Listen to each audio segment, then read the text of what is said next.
بسم اللہ الرحمن الرحیم۔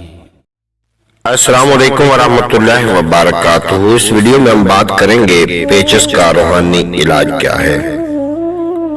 پیچس سادہ ہو یا خونی، دونوں صورتوں میں اس کی وجہ آنتوں میں خراش ہوتی ہے۔ اس مرض میں زمین کے اندر پیدا ہونے والی ترکاریاں، تیز مسالے، زیادہ نمک، مرچ اور گوشت کی بوٹی نہایت مضر ہے۔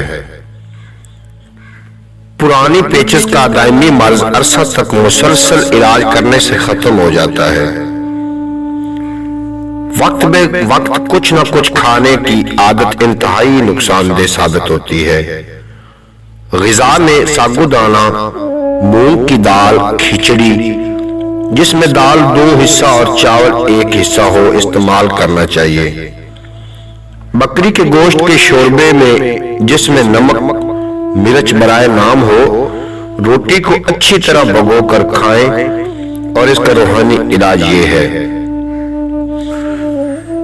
صبح سورج نکلنے سے پہلے نہار منہ 1 پیالی پانی پر دم کر کے 1 ماہ تک پئیں۔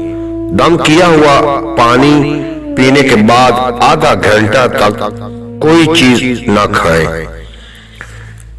اور وہ آیت یہ ہے: بسم اللہ الرحمن الرحیم، ان اللہ کان بکل شیء علیما۔ اس کو پانی پہ دم کرنا ہے اور اس پانی کو 1 ماہ تک استعمال کرتے رہنا ہے۔ امید ہے کہ آپ کو یہ ویڈیو اچھی لگی ہوگی۔ اگر اچھی لگی ہو تو چینل کو ضرور سبسکرائب فرما لینا اور بیل آئیکن کو پریس کر لینا تاکہ اگلی ویڈیو کو نوٹیفیکیشن سب سے پہلے آپ تک پہنچ جائے۔ اجازت دیجیے آپ کو، میرا اللہ حافظ۔